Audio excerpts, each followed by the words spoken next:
ইহাই নাজাতের জন্য যথেষ্ট হয়ে যেতে পারে। কথা কোন ঠিক কিনা? নাম্বার 2, আলেমের ছাত্র হওয়া। আলেমের ছাত্র হইলে দেখেন আমার আল্লাহ রব্বুল আলামিন, আমার মালিক কেমন করে আলেমের ছাত্রের বাবাকে মাফ করে দেন। জগতের মধ্যে আসমানের নিচে জমিনের উপরে যত বড় বড় তাফসীরের কিতাব আছে, সবচেয়ে বড় তাফসীরের কিতাবের নাম হলো তাফসীরে কাবীর।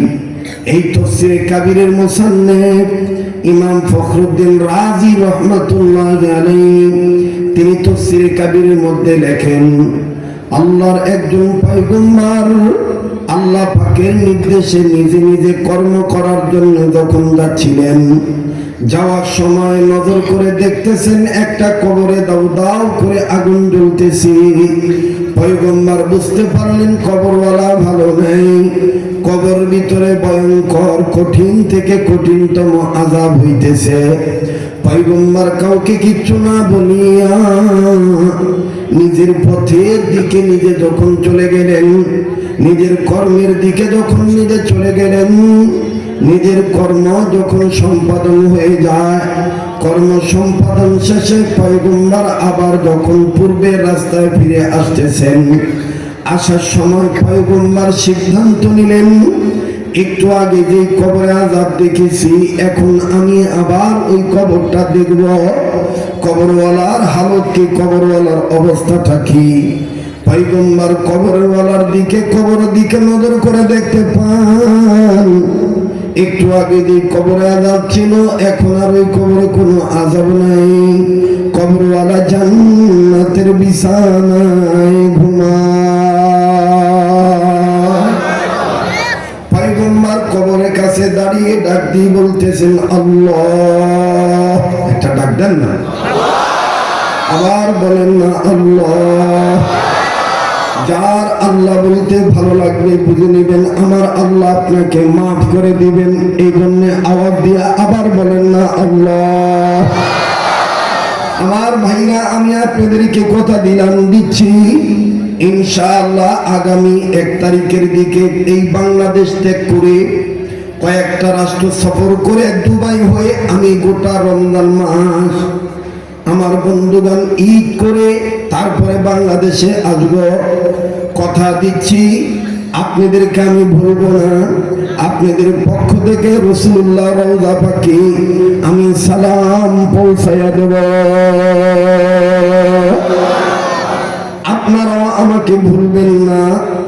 রমজান মাসে ইফতার সামনে নিয়ে রোজাদার যদি দোয়া করে, রোজাদারদের দোয়া আল্লাহ তাআলা কবুল করে, ওই সময় আমার জন্য দোয়া করবেন তো ইনশাআল্লাহ। তাইলে আবার আওয়াজ দিয়া ডাক দেন না, বলেন না আল্লাহ, আবার বলেন না আল্লাহ।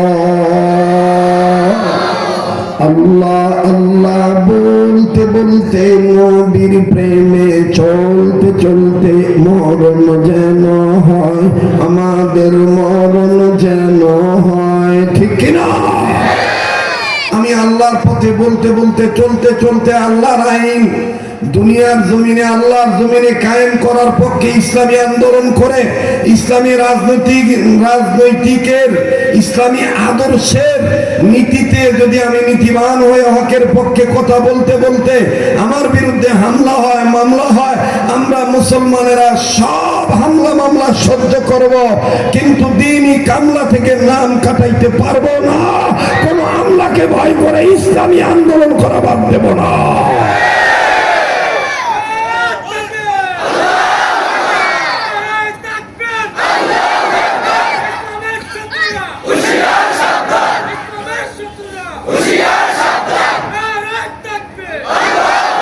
আমার বন্ধুগণ, আমার ভাইরা, পয়গম্বর ডাক দিয়ে বলতেছেন আল্লাহ, একটু আগে যে কবরে আযাব দেখলাম, এখন আর ওই কবরে কোনো আযাব নাই। পয়গম্বর ডাক দিয়ে বললেন আল্লাহ, এই কবরওয়ালার আযাব কোন ছিল আপনি মাফ করছেন, আমি একটু জানতে চাই। আল্লাহ পাক ডাক দিয়ে বললেন পয়গম্বর, এই কবরওয়ালা একটা নেকের কাজ করছে আর অনেক গুনার কাজ করেছে। যার কারণে আমি আল্লাহ তাকে আযাব দিয়ে ধরেছি।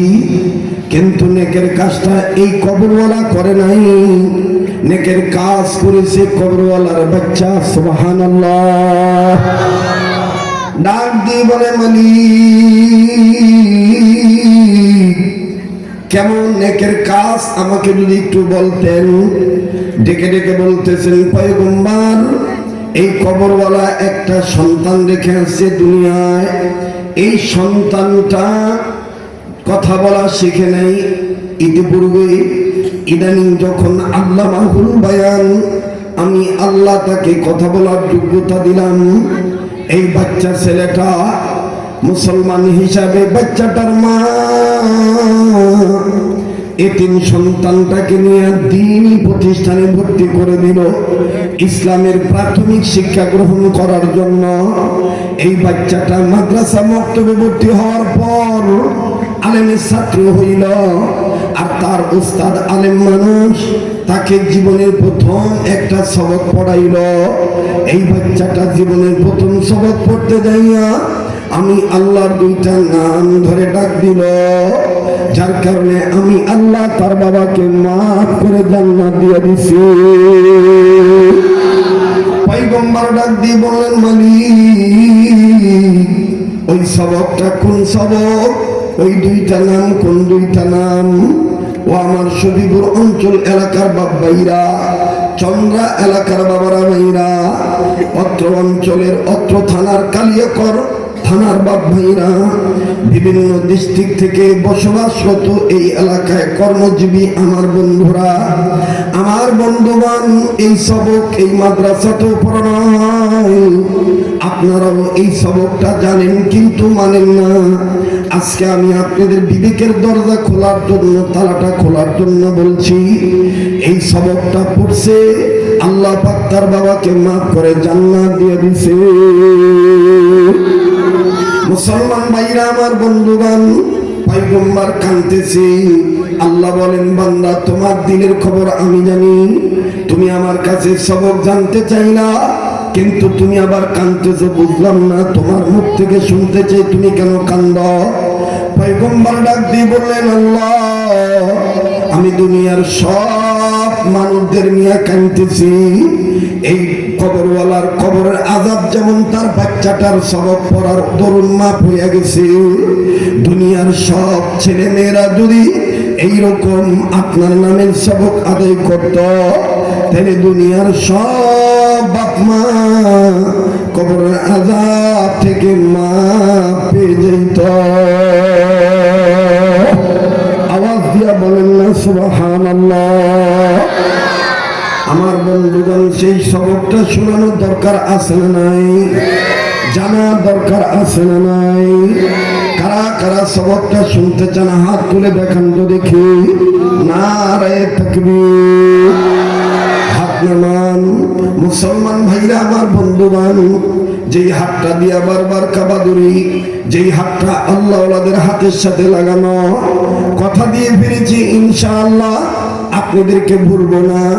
অবশ্যই আমি ওই সবকটার কথা বলবো। একে তো অসুস্থ মানুষ, অসুস্থ মানুষের দোয়া আল্লাহ কবুল করেন। দ্বিতীয়ত মুসাফির, মুসাফিরের দোয়া আল্লাহ ফিরা দেন না। তৃতীয়ত নেসবতী সন্তান, আমার বন্ধুগণ, আল্লাহ ওয়ালাদের হাতের সাথে হাত লাগানো। আমার বন্ধুগণ, আমি আপনাদের কাছে ছোট্ট একটি আবদার করব।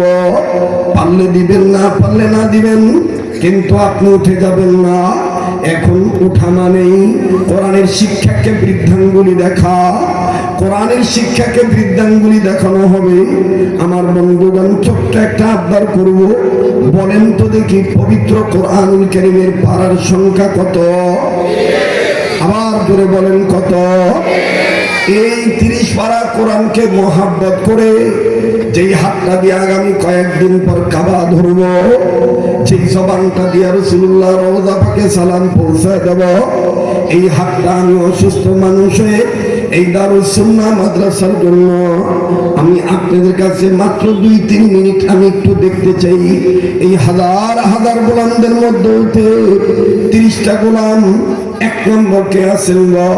মদিনাওয়ালার প্রেমিক হইয়া মা বাবার দরদি সন্তান হইয়া 1,000 টাকা আমার হাতে দিবেন 30 পারার মধ্যে হতে। কোন ভাই বন্ধু এখানে আছেন নাকি? হুজুর আমি ইমানের বলে বলিয়ান হয়ে মা বাবার দরদি সন্তান হয়।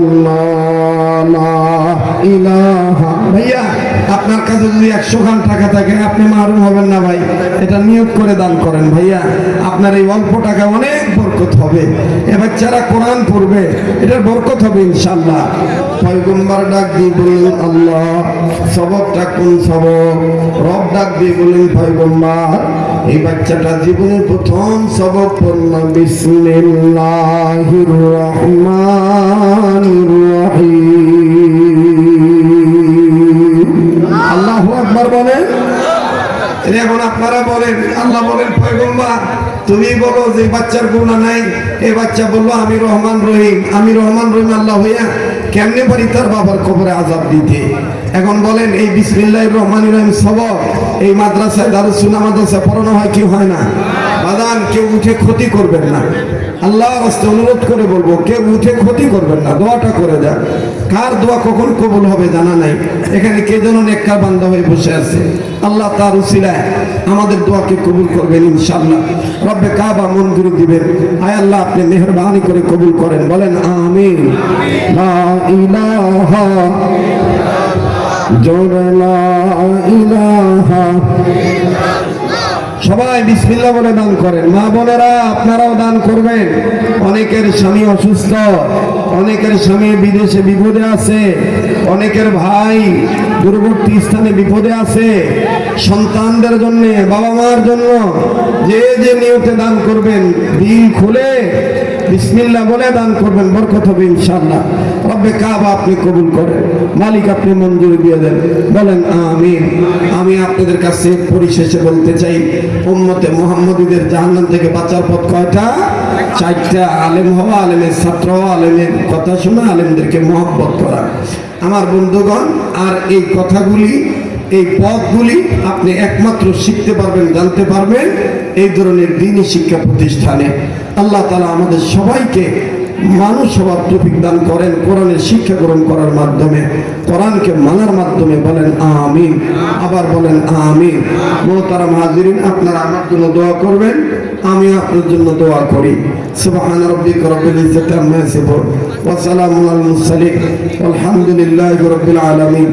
আলহামদুলিল্লাহি রাব্বিল আলামিন ওয়াসসালাতু ওয়াসসালামু আলা আশরাফিল আমবিয়াই ওয়াল মুরসালিন মুহাম্মাদিন ওয়া আলা আলিহি ওয়া আসহাবিহি আজমাইন। রাব্বিরহামহুমা কামা রাব্বায়ানি সগীরা।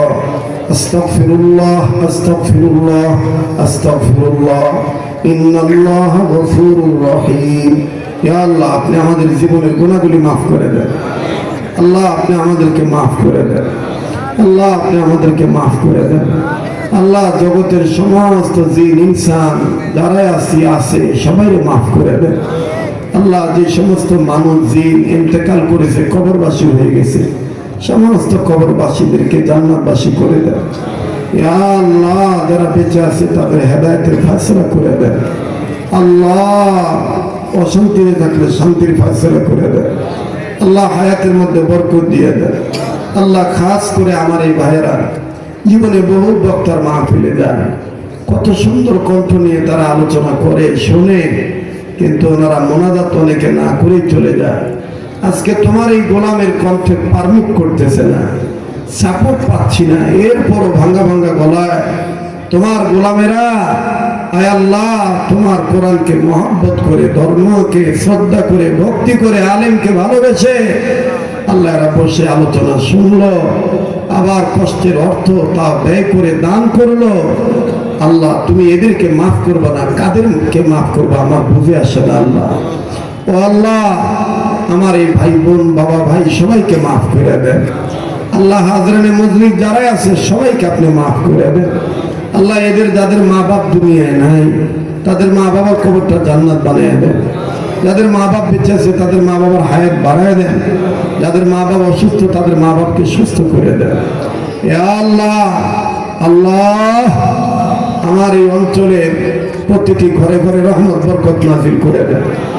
অত্র এলাকা মিল ইন্ডাস্ট্রিজ এলাকা, এই এলাকাকে আপনি কবুল করেন।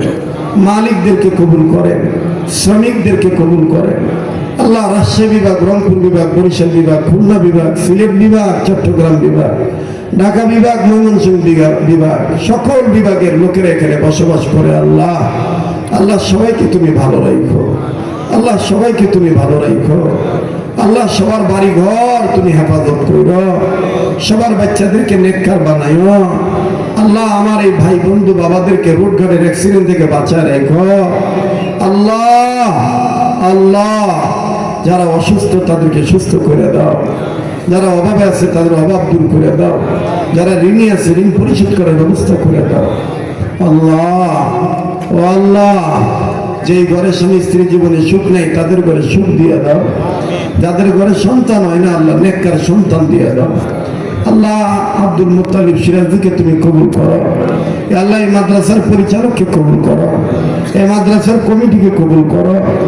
আল্লাহ মাস্টার সাহেবকে কবুল করো, সভাপতির হায়াতের মধ্যে বরকত দিয়ে দাও, সেক্রেটারি ক্যাশিয়ার এদেরকেও কবুল করো, সকল সদস্যদেরকে কবুল করো, এই মহল্লাবাসীকে কবুল করো, ছাত্র শিক্ষক সবাইকে কবুল করো।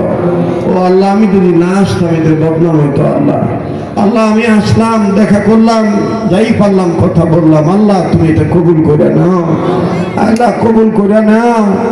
আয় আল্লাহ আমার এই যুবক বন্ধুদেরকে সকল প্রকার মাদকের নেশার জগৎ থেকে ফিরে দাও, মা বোনদেরকে পর্দানিশী বানিয়ে দাও। ইয়া আল্লাহ আমাদের নসিবে বারবার মক্কা মদিনা জিয়ারত করার তৌফিক দান করো, জীবনে একবার হলো স্বপ্নের মাধ্যমে নবীজির দিদার নসিব করে দাও। আল্লাহ রব্বে কাবা, যা চাইতে পারলাম দিয়ে দাও, যা চাইতে পারি নাই তাও দিয়ে দিও। যারা ব্যবসা করে ব্যবসায়ীদের ব্যবসা বরকত দিয়ে দাও, যারা চাকরি করে প্রমোশন দিয়ে দাও। আল্লাহ এত লম্বা মোনাজাত কেন করতেছি? দিন বলে তুমি আজকে দোয়া ফিরে দিবা না আল্লাহ। আল্লাহ এরা যে যা চাই তাই দিয়ে দাও আল্লাহ। আল্লাহ এরা যা যতটুকু দান করছে আল্লাহ কবুল করে নাও আল্লাহ, বরকত দিয়ে দাও আল্লাহ। আল্লাহ মাহফিল শেষে যেখানে যাবো সেই সালামতে পৌঁছায় দিও, সম্মানের সাথে ইজ্জতের সাথে পৌঁছায় দিও। আয় আল্লাহ যত কাজগুলি করবো প্রতিটি কাজ ইজ্জতের সাথে করার তৌফিক দান করো। ইয়া আল্লাহ আমার এই ভাইয়েরা বাবারা মাহফিল থেকে বাড়িতে যখন যাবে, বাড়িতে পৌঁছানোর আগে মাসুম বানায় বাড়িতে পৌঁছায় দিও, গুনাহ খাতা মাফ করে দিয়ে বাড়িতে পৌঁছায় দিও। আল্লাহ আগামী রমজানের হক আদায় করার তৌফিক দান করো। ইয়া আল্লাহ জানি না কার জন্য শেষ মোনাজাত, আল্লাহ এখানে দেখে পছন্দ তার উসিলায় দোয়া কবুল করো, ওলি আল্লাহর উসিলায় দোয়া কবুল করো, নবীর উসিলায় দোয়া কবুল করো। সাল্লাল্লাহু তাআলা আলা খাইরি খালকি মুহাম্মাদিন ওয়া আলা আলিহি ওয়া আসহাবিহি আজমাইন। আল্লাহ আমাদের আজিজ ইসলাম আজিজ ভাই, তার মনের মধ্যে যে আশা আছে আশাটারে তুমি মাকসাদে হাসানা বানায় দাও। এমনি আরো অনেকের অনেক আশা আছে, আল্লাহ তুমি পুরা করে দিও। আল্লাহ তুমি নবীর উসিলায় দোয়া কবুল করো। ওয়াসসালামু আলাল মুরসালিন ওয়ালহামদুলিল্লাহি রাব্বিল আলামিন।